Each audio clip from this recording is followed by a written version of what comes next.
Good evening, everyone from Israel.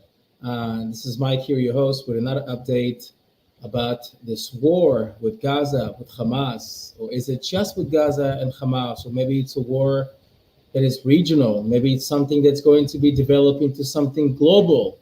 Definitely, we can see the rise in antisemitism. So it's a war between values, it's a war between good and evil. That's what I personally believe. Tonight, I have a very, very special guest, Ms. Rolene Marks. She's a journalist and commentator, media personnel, and she specialized in the Middle East, which is my field of expertise. So I'm very honored to have you, Rolene. Good evening. We are in Israel, both of us, which is rare. I usually talk to people from abroad trying to advocate for Israel. So welcome to the show, Rolene. How are you? Good evening. I'm so delighted to be here, coming to you live from my shelter, just in case we have azakot or alarms, and I don't want anybody to interrupt our conversation. So we're going to sit here and we're going to chat. You know what's a good idea? I had one episode that I think I had sirens right in the middle of it, and I had to just leave the computer and come back. Unfortunately, I can't have internet connection there in the mamad. So for those of you who don't know, mamad is AKA the safe room, which is it's a room inside your apartment, inside your flat, and it's thick walls, thick windows. It's like a bomb shelter inside your home. So some of the limitations is that you don't always get good internet service because it can't go, the Wi-Fi cannot go through the walls. So Rolene, again, thank you so much for coming here. And I want to ask you first a question that I ask a lot of people. Where did the events of October the 7th catch you? I know it was a Sabbath, it was early in the morning, but when you finally realized what's going on, what was going on through your mind? Well, I realized it pretty quickly. I'm quite an early riser, so I was up at about 5:30, 6 o'clock, making a coffee, settling down to watch some TV while my husband slept. And the next thing, and we all have the Kubta red alerts on our phone, the app that notifies you of sirens, rocket attacks in and around the country. And it started at about 6:30 to just go absolutely mad. And I went to my husband, who was awake at this time, and I said to him, I don't know what's going on. Either there is a major event or the app's malfunctioning. And we started to hear, because from Modi'in, where we are, because we're high, you can feel the surrounding booms and sirens. So all of a sudden, the building started to shake, the trisim started to rattle, the windows rattled. And we said, you know what? We've been through this before. We know what to do. We switched on the TV like every other Israeli onto the news channels, and we started to see it unfold. And then we started to hear news of infiltrations, and we thought, what? Maybe it's one or two terrorists, and we were watching. And then as a journalist, I started to get the news coming in locally and news coming in from the wires.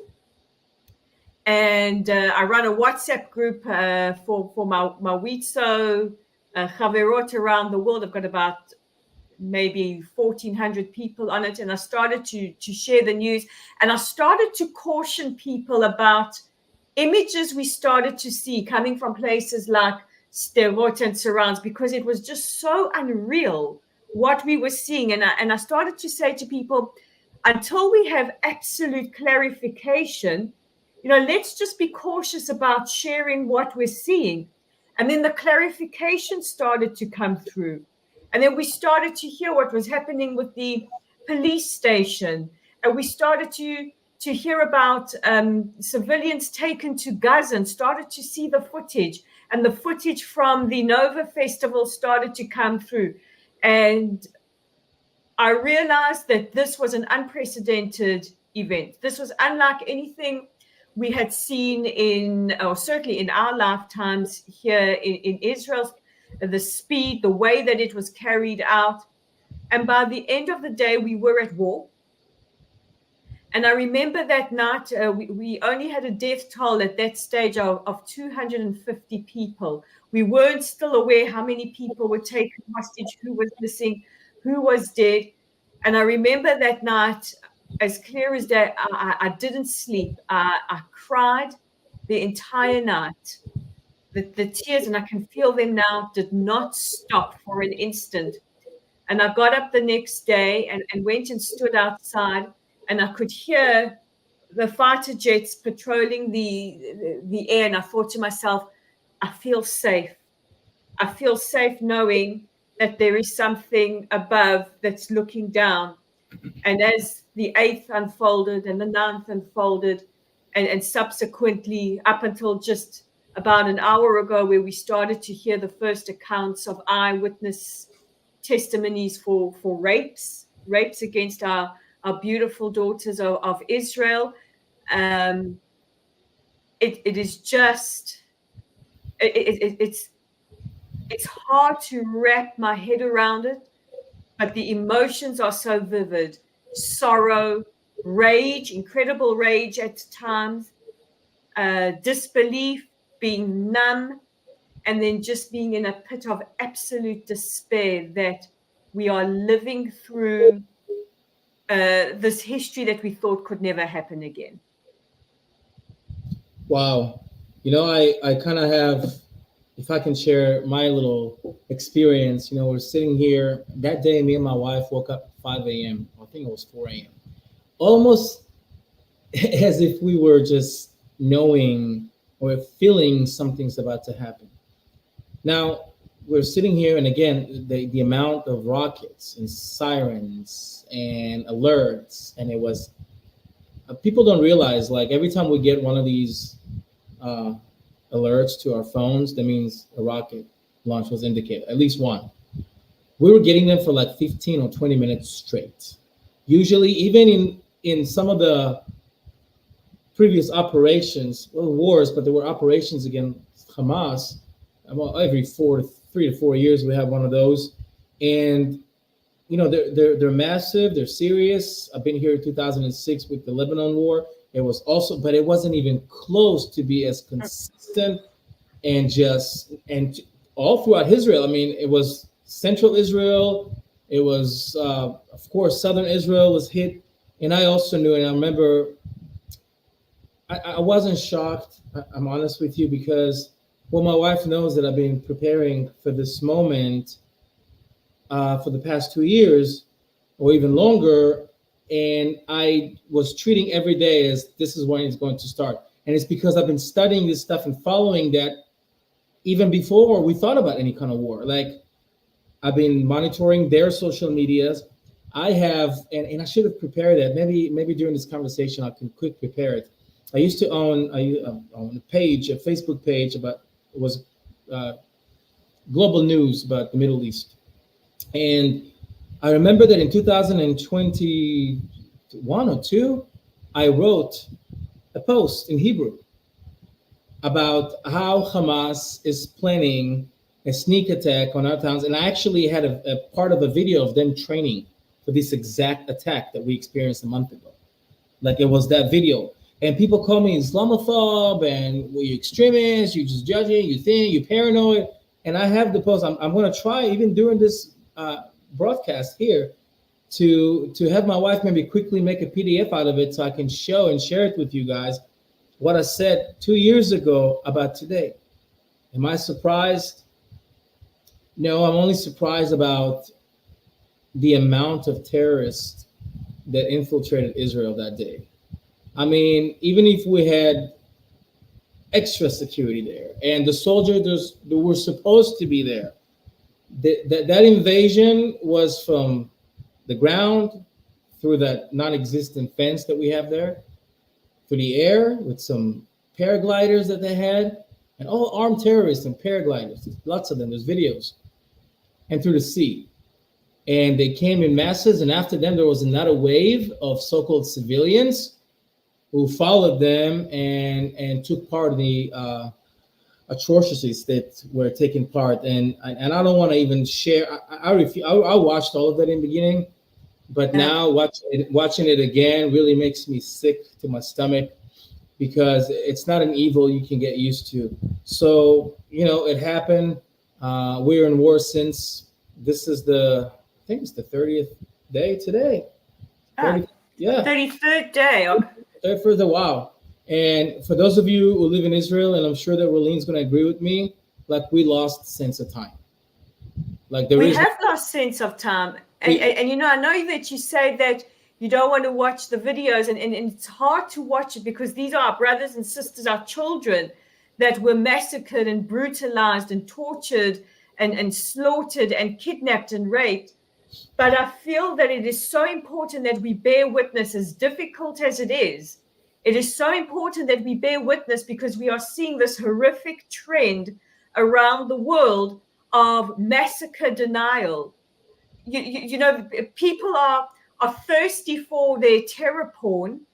And when we have to violate the last remaining shreds of dignity of our babies, of our mothers, of our sisters, of our fathers, of our children, to show to the world how they died, they deny us our victimhood. This is why it's so difficult to wrap a head around. I'm going to change a little bit, if you mind, the terminology. They don't deny a victimhood; they praise it. That too. They encourage it.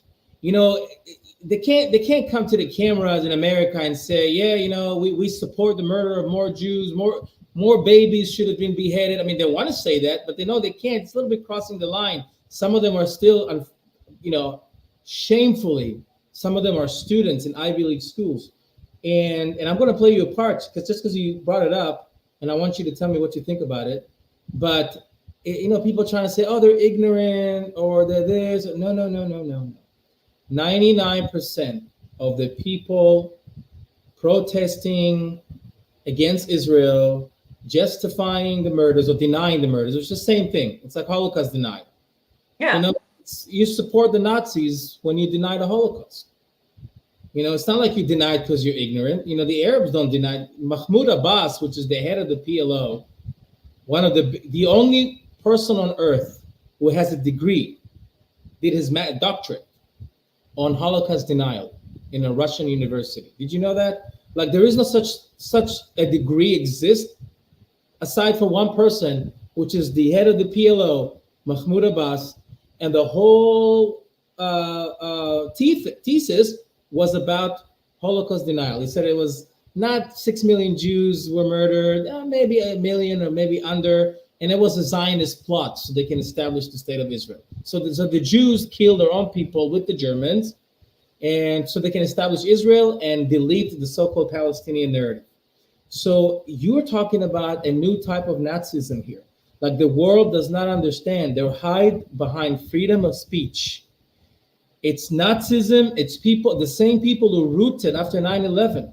I remember being in Israel after 9/11. I don't know if you lived in Israel at the time or not. I didn't live in Israel. I was in South Africa at the time, but you couldn't escape the images of Palestinians celebrating in the street and handing out candies after 9/11. And when there was this outcry, all of a sudden, Yasser Arafat, I think he was still alive at the time, he went quickly to donate blood. Look, I'm not such a bad guy. But I think this whole horrific trend of what I call massacre denialism is purposeful because it's killing the victims again. By denying what happened to them, by denying the accounts of the atrocities, it's actually, in a sense, it's robbing them of the narrative of what happened to them, and it's effectively murdering them a second time. It happened again a couple of days ago. The same thing happened again a couple of days ago. An elderly Jewish man, an innocent 69-year-old Jewish man from LA, simply wanted to go outside and fly the Israeli flag to show solidarity with his brother and sister Jewish people who were slaughtered. That's all he did. He's not a thug. He didn't even have a microphone or megaphone or what. He was simply standing outside, and next to him was a pro-Hamas. This is not a pro-Palestinian. It has nothing to do with Palestinians. No, The people no, who this go is out there for pro-Hamas. retaliating against Hamas are pro-Hamas, and we have to say it as it is. He was murdered, brutally murdered. He was hit in the head, he fell, and he later died from his wounds. As he was laying there bleeding, they were still protesting for Hamas. They were walking around his body laying on the floor, and they were protesting. And there are videos about that. And that's the same type of denial. It's Jewish blood means nothing nowadays. And this is why I want to tell people, the world is really starting to wake up to both sides of good and evil, and we have to increase good. And increasing good is increasing the knowledge and the truth, being advocates for the truth. I'm sorry, you were saying? I was saying, with regards to Jewish blood meaning nothing, it might not mean anything to some people, but it certainly means something to us. And I know that there are warnings not to wear your Magen David, not to share outward signs that you're Jewish. And I can understand how communities around the world feel increasingly under threat. But I think for me, the answer to this is to stop worrying about the world thinks of us and start showing our pride and our strength. We've seen this incredible, with the exception of some real Michiganders. And by the way, to speak to those Michiganders, they're never going to like you. They're never going to accept you. And if there's one thing Hamas hates more than a Jew, it's a Jew who sells out his people. So, they're not going to love you. You know who you are. But to me, the only way to show resilience and resistance, and really, I understand the fears of many diaspora Jews, is to know exactly who we are and not be afraid to show that we are Jewish and we are proud, because any kind of resistance that we get from the other side is a reflection on them. It's not a reflection on us. Exactly. Yeah. When I meant they see us. When I said they is people like the Squad in America, and the American government. If you know the Squad, Rashida Tlaib and Ilhan Omar and all these people consistently inciting against Israel, supporting terrorism. But I wanted to play you something.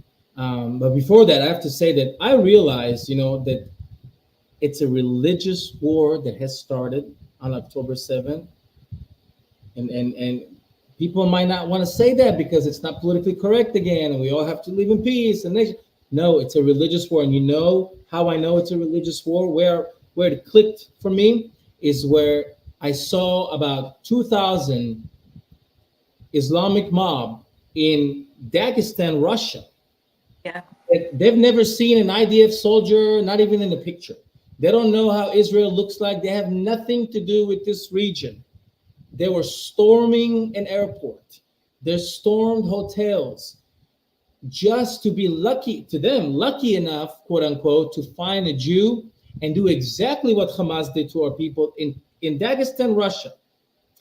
And that makes me think, like, okay, this is totally not about territories or the peace or Palestinians or land or occupation, quote unquote. It's really the raging war against Judaism. They're trying, used to be the Nazis back then, they failed. But now, I'm sorry to say that, but Islamic extremism is aiming to, and I know that, you just have to read the Quran. They want to kill the Jews. They are commanded not just to kill. The Quran, there are some verses that talk about killing. You kill a fellow Muslim who dishonored your sister or dated her without permission, or that's killing. When it comes to the Jew, they use in Arabic, they use the word slaughter. Okay. Meaning you, and not only slaughter, but abuse the corpse even after. You have to just murder them in the most vicious of ways. So I want to play you something, a video that I came across just today. Of course, I'm not surprised. And to me, coming from America, almost being there 2 decades, and I've learned to mingle with the Jewish community. And unfortunately, inside the Jewish community in America, which are majority Reform, there are people who are siding with the other side. They're siding with Israel's enemies, and with them, it's ignorance. You know, ignorance. The fact that the colleges in the United States became a breeding ground for terror supporters. Unfortunately, so. But I want you to watch this video with me, and please tell me just what you think. What do you see? Okay, so I'm just gonna add it right here, and we're gonna. We're from Youngstown, Ohio. OH. IO. All right. Do you guys think Hamas is a terrorist organization? They are a political organization. Certain countries, such as Canada, the UK, the United States, recognize them as terrorist organizations, but I think that one man's terrorist is another man's freedom fighter. I think the biggest terrorist organization is the United States of America's military. Okay. And I think before we start pointing fingers at anybody else, we should really look at ourselves. I live in New York, so do we live on stolen land here too? Yeah, It's we also do.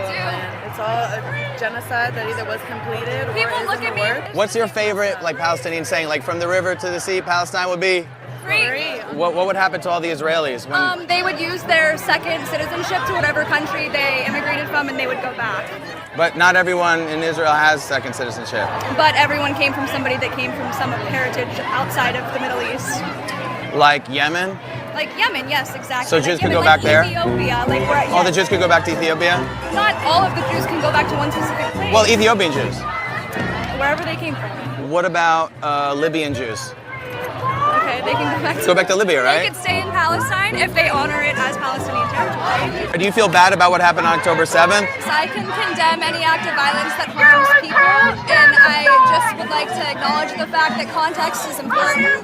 Right. And when Because they killed a bunch of people, like 1,400 people in one day. It's the largest killing since the Holocaust. what? It's the largest killing of Jews. Oh, The largest killing of Jews since the Holocaust. Since the Holocaust, yeah. Okay.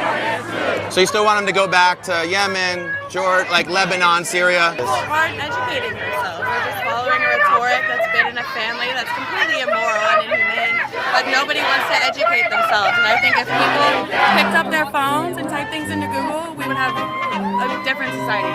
We'd have a much larger. Thank you so much, dude. I appreciate it. Have a safe trip to Youngstown. Bring the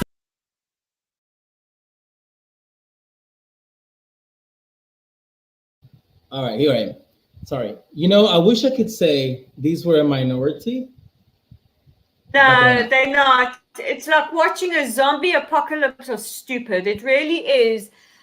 Because I think, and I notice this on social media all the time, and I see it on interviews, and really it's, my blood is beyond boiling, is that they talk in pejoratives and slogans. Don't talk slogans to me. What is your understanding of Israel? And 9 out of 10 times you're going to get colonialist, apartheid, white supremacist, Zionist, genocide. They hear these words, they don't understand what they mean. Educate yourself, type in Google. I mean, I think, Houston, we have a very, very big problem. First of all, and it's not just college kids. I've noticed this as a journalist. People don't know how to consume media properly. They don't read properly and they don't listen properly. And people have lost the ability to apply critical thinking. They'll just believe whatever soundbite they hear without reading, without looking at the background of a story. We're dealing with a generation that takes everything in 140 character clips or 30-second clips on TikTok. And we really are seeing a deterioration of the brain and society, because they don't know how to research. They don't know how to examine and how to make informed decisions. They just hear these slogans and they rattle them off without knowing anything. The blonde girl heard something about context, heard something about somebody talking about these attacks in context. She doesn't know what she's talking about. She doesn't know what they mean by context. I guarantee you, if Kosher Dills had turned the tables around and he said to her, okay, explain that context. Explain what context you want us to be referring to. She wouldn't know how to formulate an argument. And if he had to use two very important words when it comes to talking about the 7th of October, moral clarity, she wouldn't know what we're talking about. So we're dealing with a generation that's just an echo chamber of slogans. That's all they know, is to regurgitate slogans. They don't know how to think for themselves. But you know what? You know what's scary?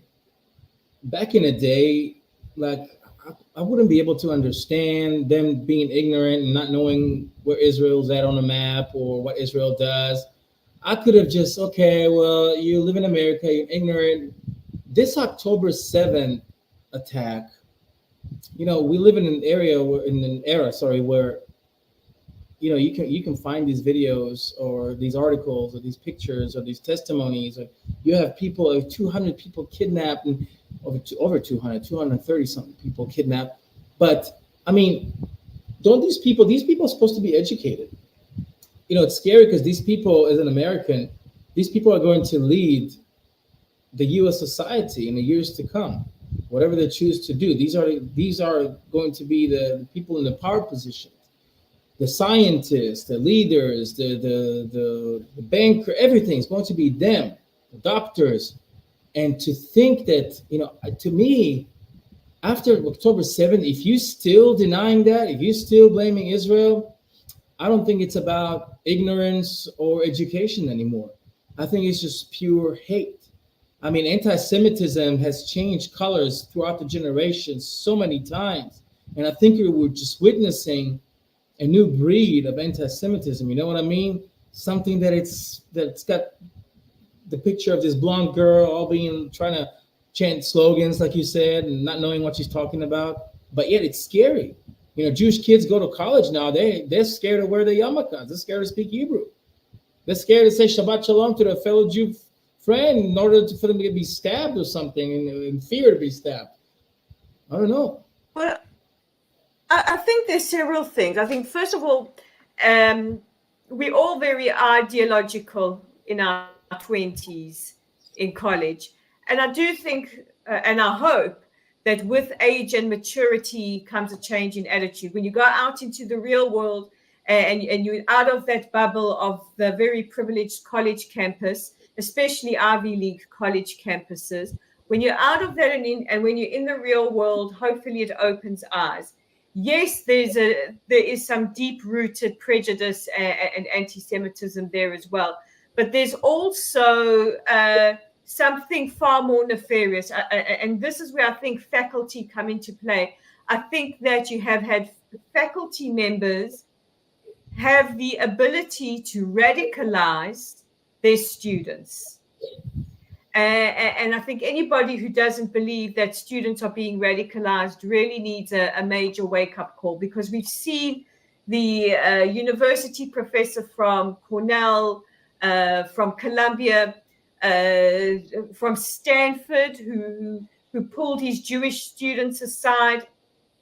That's radicalizing students. And also we see a completely feckless university provosts and presidents that either are just indulging their deep-seated prejudice or are absolutely terrified of their students. And something's got to give. Something at some stage has got to give.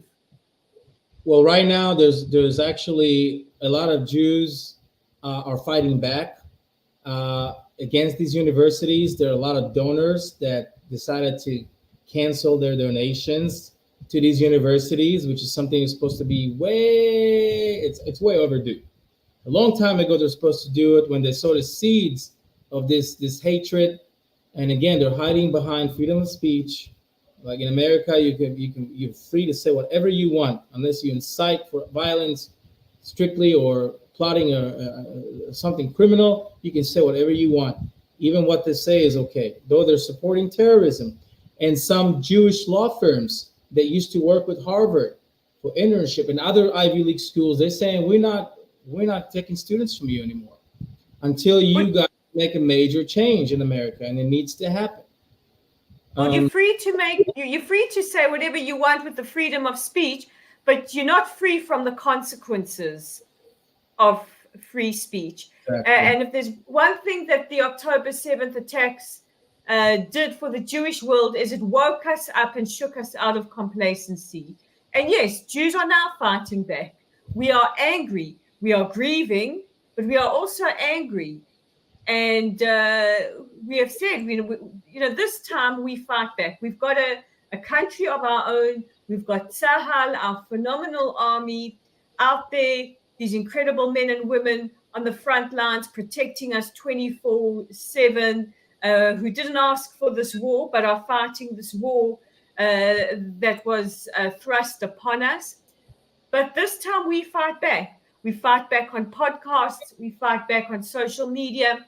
We fight back using the mechanisms at our disposal, whether it's lawfare or withholding of funds or doing whatever it is that we need to do.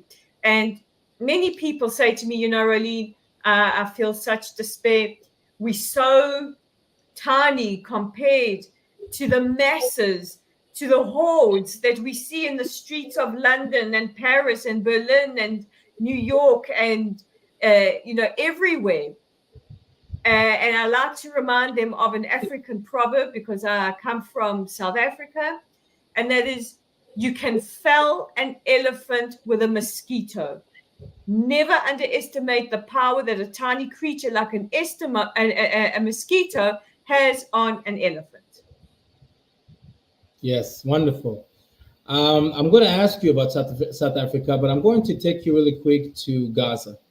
And for those of our listeners who want a little update, I'm going to, every day I try to give you updates, but some days are kind of static. I'm going to have to say that, thank God, the rocket attacks have decreased incredibly from Gaza. And it's not because Hamas is tired, or it's not because Hamas is all of a sudden feeling bad about launching rockets. No. We're deep inside of Gaza. The IDF is fighting. The IDF is taking over. What's going on right now with the military operation, with the war, is that we are still having a siege on Gaza. The IDF is surrounding Gaza pretty much from all directions. And they are allowing some of them civilians who were supposed to evacuate a month ago. They're finally decided to leave, and some of them leaving from the northern Gaza Strip to the south, to where they're supposed to have some sort of an improvised refugee camp. Though, again, I'm going to show you soon that Gaza is Hamas and Hamas is Gaza. The citizens of Gaza are Hamas and Hamas are the citizens of Gaza. You can't separate them. It doesn't do any justice with the truth. It doesn't do any justice with the victims. Just to let you know, hundreds, if not more, of the victims were murdered and kidnapped to Gaza by so-called citizens. People who just heard that, hey, there's a party, quote unquote, in Israel. Let's join. I live in a mixed city. All my life, I lived in a mixed city in Israel. And these are cities that just a couple of years ago, saw riots. Hamas supporters live here. I live here because of Zionism. My late grandpa fought in the Etzel. He fought in the underground organizations to liberate Israel from the British occupation here, from the British mandate. So they chose to live where other Jews don't want to live. Because if we don't live here as Jews, like Tel Aviv will not have any shield should something like October 7th happen again. But to take you back to Gaza, so what we're doing now is the IDF is still pressuring Gaza, is trying to get into the tunnels, trying to get into the hospital. But we haven't really got into the main fighting areas yet, just to let people know that people celebrating, okay, we won. No, we won the first part of the operation, which is surrounding Gaza, which is using a lot of firepower. I can hear the blast from Gaza all the way here because I live in a high rise, the seventh floor, and I hear them every single night, all day and all night. And right now they're surrendered. They surrounded, and they were told to either surrender or die. Pretty much it. We're going to deal with the tunnels. We're going to deal with everything else. Though I'm afraid because they're already starting saying, we're going to have a humanitarian ceasefire and we're going to stop for a few days. And we cannot do that. We are on 5 fronts right now. It's not one front. People think it's just Israel versus Gaza, Israel versus Hamas. No. We get rockets and anti-tank missiles coming from Lebanon, from Hezbollah, which is the major problem, which is Iran's biggest proxy, daily. We have the IDF operating in Judea and Samaria, aka the West Bank, daily. The war is from a lot of fronts. It's still on kind of lower impact, but I think personally, maybe you agree with me, Rolene, that we are just in the beginning of this event. No doubt. This is going to be a long war, a war on multiple fronts or multiple arenas, a very, very difficult war. And we know it, but this time we want to finish the job. So what do you think about the pressure from the world? And I'm not talking about whoever runs South Africa now, the government there. That's an anti-Semitic, anti-Israel government. But I'm talking about the leaders who are supposed to be, or who came here and they show solidarity and they say Israel has. What's with this? Israel has a right to defend itself. They always repeat that. Do you know any country that does not have the right to defend itself? Why do they have to point it out all the time? Have you ever thought about that? Like, they'll have, only when it comes to Israel, Israel has the right to defend itself. Well, thank you so much for giving us the right to defend ourselves. I mean, I think this is where the problem starts. They're already ceasefire. What do you mean? We're going to leave our soldiers there as sitting ducks while Hamas is getting ready, or Hamas is escaping, or Hamas is regrouping? I don't understand. They said they're going to release 12 hostages for a 3-day ceasefire.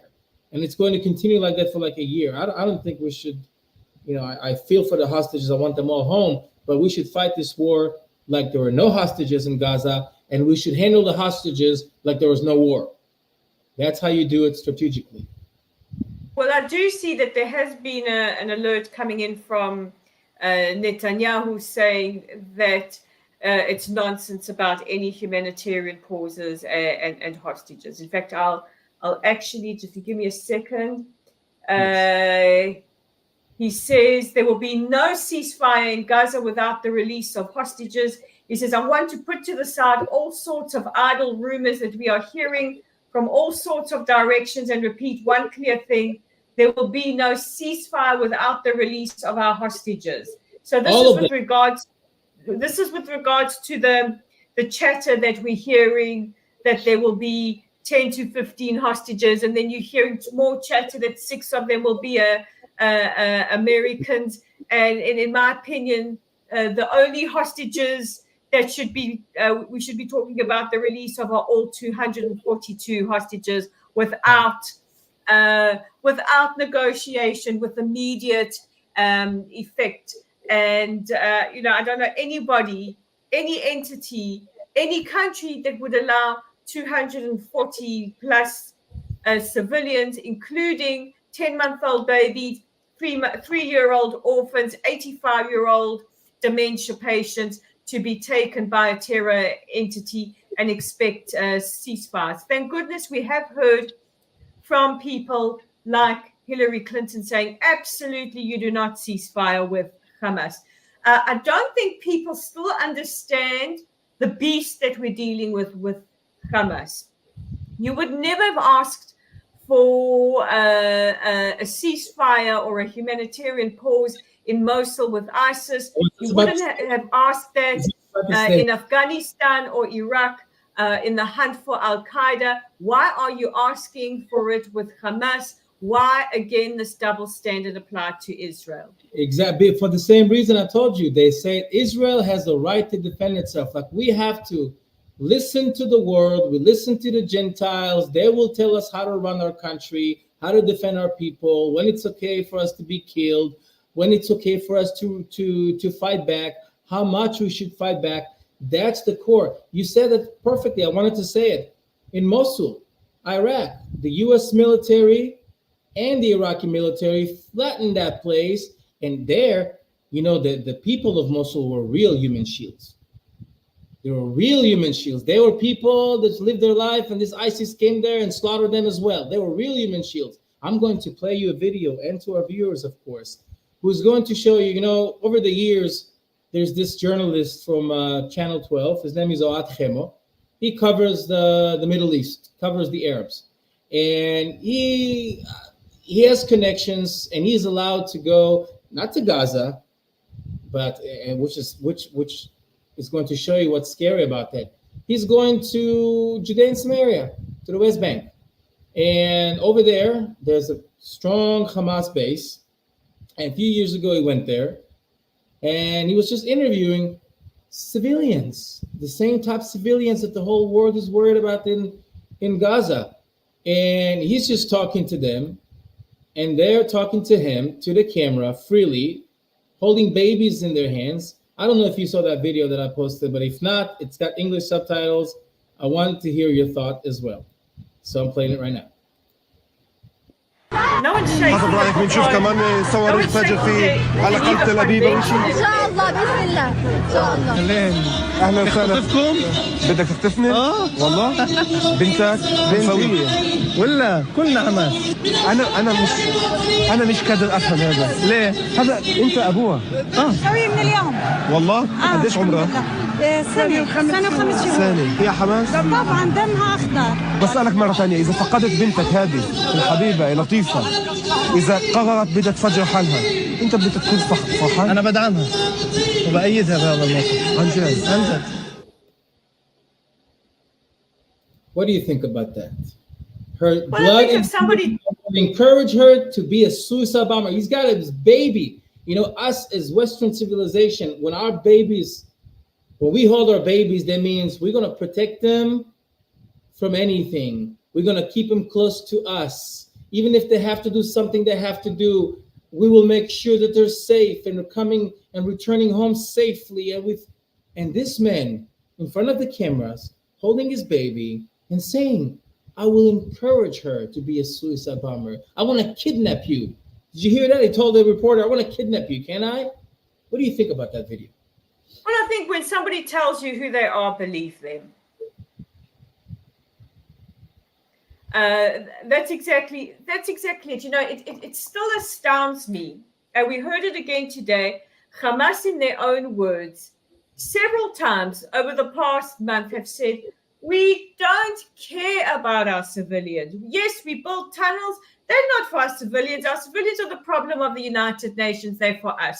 Today we heard from Khalil Ayah speaking to the New York Times, not to Arabic television, not to Saudi, not to RT, speaking to the New York Times, saying, we want a permanent war. He says, we don't care about electricity and fuel and food. And then he says, we have no intention of improving life for our civilians. We had Khaled Mashal saying on Saudi television, we will sacrifice millions of our civilians. Afghanistan did, Russia did. We have no problem doing that. And nobody from Sky News or BBC or whatever government is shaking the Geneva Conventions at Hamas and saying, but what about international law and Geneva Conventions? When somebody tells you who they are, believe them. We have believed Al-Khamenei when he has said, I want to destroy Israel. We've tried to tell the world. Hopefully, maybe a few eyes are open now. Hamas are telling you in their own world, and I still am dumbfounded at the zombie apocalypse of stupidity that walk around, as we saw earlier, going, free Palestine, and we are Hamas, and we support Hamas. And here's what they need to know, and what Israel has been saying for a month. Don't think it stops with us. Exactly. When I was in high school, of course, I told you I live in a mixed city, even now. And here and there, they have Arab students, Muslim Arab students, the majority of them. And they used to tell us, they used to like hang out in their own groups, of course. And they used to tell us, they said, we get along with you right now. We play soccer with you. We study. We somehow follow your rules because you're the strong. Right now, you're the strongest. And he told me flat, straightforward to my face, without even hesitating. He said, when we have the power, when we feel like we have the power, we're going to make Auschwitz look like a summer camp. And we saw exactly what he meant back about 30 years ago on October 7th. And therefore, I tell people, especially people who don't understand, tiny Israel is the size of New Jersey. It's a small country. I can hear sirens from nearby towns and explosions. And I'm like, it's not even showing on my phone. Like, you have to understand how small it is. Israel's enemies have a plan, a master plan orchestrated by Iran in stages to destroy and eliminate the state of Israel. And like Rolene here said, it doesn't going to stop with us. It's going to stop with everything they find, everyone they find infidel. Every place they found that is non-Islamic will be Islamic. We see what's going on in Europe right now. Europe, in my opinion, is doomed. I give Europe, back in the day, I gave it 25, now I'm giving it 15 years to be a completely Islamic continent, number-wise, completely. And when they're majority, they're going to rule, and they're going to take over, and this is foretold. Israel has always been the gatekeeper between Western civilization, Western values, the only democracy in the Middle East. In 1400 and some years, Islam could not produce one democracy. The Arab world has, in the Middle East, hasn't produced a single, not even something that comes close to democracy. They can speak about that like a democratic, but it's all taqiyya, which is in Arabic a lie that is allowed to be told to the infidel so they can leave you alone while you continue with your master plan. Back then when I was saying these things, people didn't believe me. They say that I'm extremist. They say that I'm Islamophobe. I'm not an Islamophobe. I have some good friends who are Arabs and Muslims. They don't hurt me. I don't hurt them. They live their life. That's fine. I don't judge people by their religion. There's a difference between the Islam of Gaza and Islam of Indonesia or Malaysia, okay? There's Azerbaijan, which is a country that Israel is supporting with military aid, is a Muslim country, a Shiite Muslim country. It's not about that. It's the part in Islam in the Middle East that is influenced by a Nazi agenda. Nazi. They're the Arab national, iconic national leader, the founder of the Arab national movement, Hajj Al-Amin al-Husseini. He was the Mufti of Jerusalem. He was an SS general that received his ranks by Eichmann. He was actively helping the Nazi war machine. And he had planned to do the same thing to the people in Israel. Way before Palestine or Israel was established, way before the borders of 1967 or 1948, Jews in Hebron in 1929 were slaughtered in the same way we saw on October 7th. What was the reason then? This is a war and clash of civilizations, a war and clash of values. And this is what I want to wake people to. Don't just follow what you hear in the news and don't try to build a narrative of it's because of this or because of that. No, there's no reason for them to want to kill Jews, and that's the scary part. Do you agree? There's no context, there's no moral equivalence here. We are definitely in the war between good and evil, and anybody who doubts that just needs to hear Hamas in their own words, whether it's speaking on television or to the New York Times or watching their body camera footage or hearing their phone calls to their families or reading their charters or looking at the footage of Shani Look being paraded like a sick war trophy through the streets of Gaza. which is why I stress to everybody, as terrible as it is, as excruciating as it is, bear witness. Bear witness. Don't turn your head away. Look at what they did to us. So when they say first the Saturday people, then the Sunday people, believe them. Believe them. I look right now at the United Kingdom. I know that this weekend is a very, very important weekend. It's Armistice Day.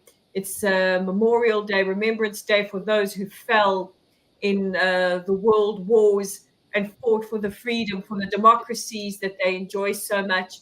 And there's been a simple request. Please don't have a march on this day. It's a solemn day. And the attitude has been, we don't care.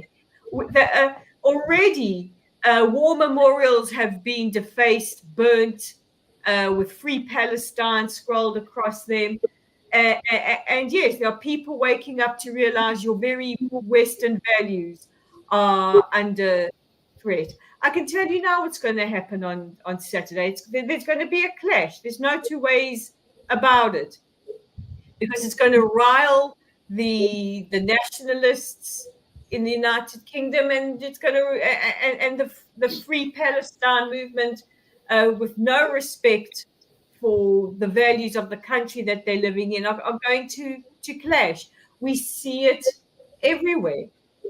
We see it in the absolute, complete disregard for any Western democracy and authority. No, they don't try to fit in. First of all, I've been warning people in my previous podcast for years before the big main invasion that started after this Arab winter, which people insist on calling it the Arab Spring. I don't know what spring's supposed to be, symbolizing blooming, new beginnings, fresh starts. But what happened there in the Middle East under Obama, and again, the Americans, that's the problem. Like, Americans have no idea. And after all their failures in the Middle East, they still haven't learned the culture. The Europeans, they still haven't seen the Middle East through Middle Eastern eyes. You have to live here to believe it and to know it. And again, see, the Jews know, Israelis know, because we don't have the luxury to lose a war. We lose a war, we're over with. We're done. We're all slaughtered. There's not going to be a solution for us anymore. So we understood the urgency. But that's why I'm glad, like, podcasts like this. I don't consume the news. I advise some news media people when I go to. I have sources in behind enemy lines. Let's put it that way. So I get a lot of breaking news and a lot of things that I share with this guy who was on TV almost every night. But if I watch something, I'll watch Fox News in America, which they're very pro-Israel. It's like they talk like we talk. Like, all their guests are. But other than that, this is why I wanted to invite you, and I knew I'm going to have a delightful time, because here you have somebody who you might not know. I mean, unless you're friends with her or follow her, but it's the truth. People now have a chance to tell the truth, and this is what it's all about. And I think the key part I'm taking from this podcast is, you said, believe them. That's what I tell people. Believe them. If we really truly believe them, when I say we, meaning our systems who failed big time, but I don't want to go back. We're in the middle of a war, so I want to support and encourage everyone in the IDF, and I want Israel to win before we get into any conclusions of what happened. But if we believe them, if we believe Yehia Sinwar, if we believe Ismail Haniyeh, if we believe Khalid Mashal, all these Musa Abu Marzouk, all these Hamas terrorist Nazi-like leaders saying, we're going to do this to you. They say it in their mosques every Friday. They say it in their rallies. All you had to do is listen to them. And after you listen to them, you had to believe them. Because a lot of Israelis be like, what are these people are going to do to us? We're so much stronger. They're intimidated. They're deteriorated. No, they're not. As long as there are Jews living in Israel, rightfully, it's our land. Historically, biblically, morally, we can do a whole new podcast just about that. This is our land. But to them, from a Middle Eastern expert humble, I'm saying it with a humble heart. As long as Jews live in Israel, and they say in the Quran, it has to be, even if we control quarter of a pinky size of land in the land of Israel, which they see as a Muslim sacred land, they will always wage war against us. Always. What we need to do is we need to create the conditions so they never surprise us and they never defeat us. If we defeat them, they regroup. They got dozens of countries to go to. Everybody will take them. If we lose, we're gone. And people ask me, so what?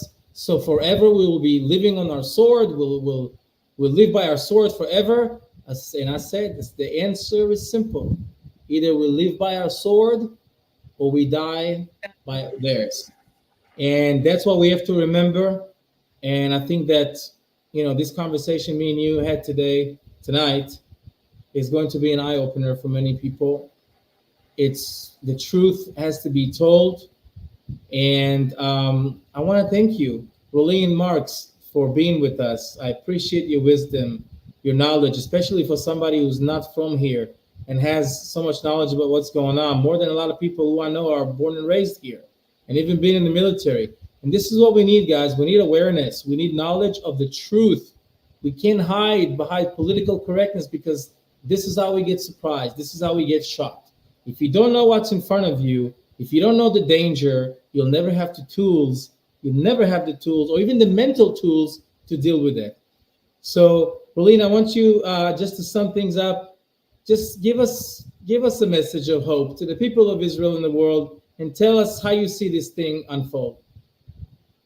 Well, first of all, let me answer the first part, and especially to people viewing this from outside of the Middle East who are confused because they see a lot of distressing images coming from Gaza. And just to explain, this is the Middle East, and you cannot look at it through Western eyes. And whoever is the strongest here survives. We have no choice but to give Hamas one almighty smack, not just because of what they did, but because we have to establish our superiority and our might in a very, very hostile neighborhood, because it's about respect. They might hate us, but they'll respect us if we're strong. To my Jewish friends who are watching this, my Israeli friends, my co-citizens who are watching this, my message is simple. We are the link in the chain of generations, and don't forget whose shoulders you stand on. We stand on the shoulders of giants. We are the sons and daughters of Abraham, Isaac, Jacob, Joseph. We are the daughters of Rebecca, Sarah, Leah. We have people in our history. We have Mordechai Anelevich. We have Golda Meir. We have David Ben-Gurion. We have those who went into hiding in the Inquisition. We have been through so much worse, and we have survived it, and we will survive this. And in the generations to come, they will remember our generation for our strength and our pride, our unity, because we held up and we held strong. Never forget who you are and where you come from. And I am sitting here in Modi'in, the city of the Maccabees. Find that Maccabee spirit in every single one of us, in every single one of you. Stand up, be strong, and be proud. Amen. And like we always say, this is the perfect ending for it. Am Yisrael Chai, the people of Israel live and will live forever. Rolene Marks, commentator, journalist, specialized in the Middle East. Thank you so much. It's been an absolute honor speaking to you, and I could do it for hours. And hopefully this is one of many. Thank you so much for joining us tonight. The honor's all mine. Thank you.